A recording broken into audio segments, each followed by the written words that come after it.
Hi, I'm Dr. Soehnlen. I'm an orthopedic surgeon who specializes in the treatment of hip and knee pain.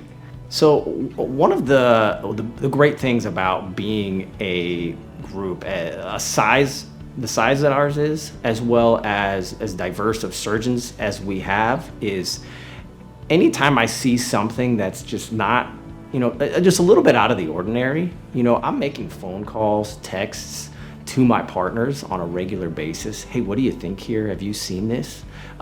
It's wonderful to be able to have that, built-in second opinions. I'm making phone calls all the time, being able to get that, even if it's just encouragement that you're doing the right thing for this complex patient.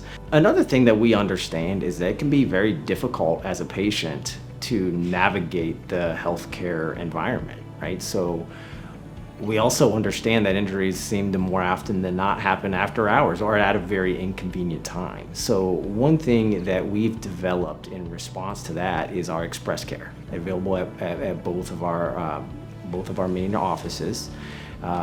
We understand these accidents often happen at inconvenient times, and we do offer express care for walk-in injuries.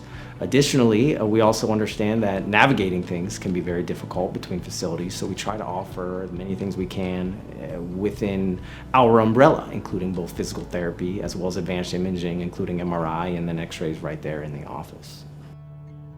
Conveniently scheduling appointments online today at OrthoUnitedohio.com.